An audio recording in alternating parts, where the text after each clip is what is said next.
കുവൈറ്റിൽ വിഷമദ്യ ദുരന്തത്തിൽ 10-ലധികം പേർ മരിച്ചു. നിരവധി പേർ വിവിധ ആശുപത്രികളിലായി ചികിത്സയിലാണ്.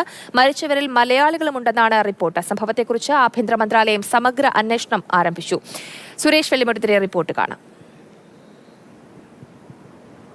കുവൈറ്റിന്റെ ചരിത്രത്തിലെ ഏറ്റവും വലിയ മദ്യദുരന്തമായിരിക്കും ഇതെന്നുള്ളതാണ് ലഭിക്കുന്ന റിപ്പോർട്ടുകൾ വെച്ച് നോക്കുമ്പോൾ നമ്മൾ മനസ്സിലാക്കുന്നത്. കാരണം അത്രയ്ക്ക് വലിയ ഭീകരമായിട്ടുള്ള വിവരങ്ങളാണ് പുറത്തേക്ക് വരുന്നത്. ഇക്കാര്യം പലതും സ്ഥിരീകരിക്കാത്തത് കൊണ്ട് നമുക്ക് നൽകാൻ കഴിയുന്നില്ല. ഏതായാലും ഒടുവിൽ ലഭിക്കുന്ന വിവരമനുസരിച്ച് 10-ലധികം മരണം സ്ഥിരീകരിക്കുന്നുണ്ട്.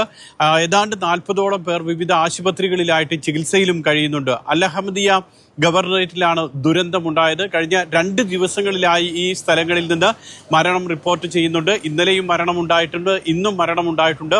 ആശുപത്രികളിൽ ചില മരണം സംഭവിക്കുന്നു. അതോടൊപ്പം തന്നെ ജീവനക്കാർ താമസിക്കുന്ന സ്ഥലങ്ങളിൽ മരിച്ചിട്ടുണ്ട്. കാരണം ഈ വാർത്ത പുറത്തു വന്നതോടുകൂടി പലരും ആശുപത്രിയെ സമീപിക്കാൻ തയ്യാറായിട്ടില്ല. അതിൻ്റെ ഭാഗമായി തന്നെ ജീവനക്കാർ അല്ലെങ്കിൽ തൊഴിലാളികൾ താമസിക്കുന്ന ഫ്ളാറ്റിനകത്തൊക്കെ മരണം നടന്നതായും റിപ്പോർട്ടുണ്ട്.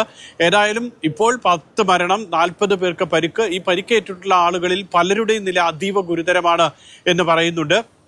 അതുകൊണ്ട് തന്നെ മരണസംഖ്യ ഇന്നും നാളെയും ഒക്കെ ആയി പുറത്തേക്ക് വരുമ്പോഴേക്കും അത് കൂടുതൽ മരണം ഉണ്ടായേക്കാം. മലയാളികളുടെ കാര്യത്തിൽ തൃശ്ശൂരിൽ നിന്നുള്ള ആൾ മരിച്ചതായും അതോടൊപ്പം തന്നെ കോഴിക്കോട് നിന്നുള്ള ആൾ മരിച്ചതായും ഇത് സ്ഥിരീകരിക്കാത്ത റിപ്പോർട്ട് പുറത്തു വരുന്നുണ്ട്.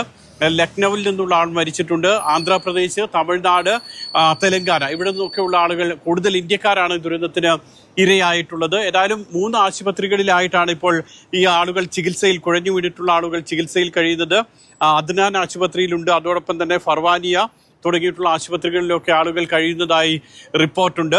നാളെ ആകുമ്പോഴേക്കും ഒരു പക്ഷേ ഇക്കാര്യത്തിലൊരു വ്യക്തത വരുമായിരിക്കും. നമ്മളൊന്നും ചിന്തിക്കാത്ത വിധത്തിലുള്ള വലിയ തോതിൽ ഒരു പക്ഷേ ഒരു ഡിസ്റ്റിലറിയിലൊക്കെ പ്രവർത്തിക്കുന്ന വിധത്തിലാണ് മദ്യം ഉൽപ്പാദിപ്പിച്ചിരുന്നത്. വാഹനത്തിലാണ് പലയിടങ്ങളിലേക്കും കൊണ്ടുപോയത്.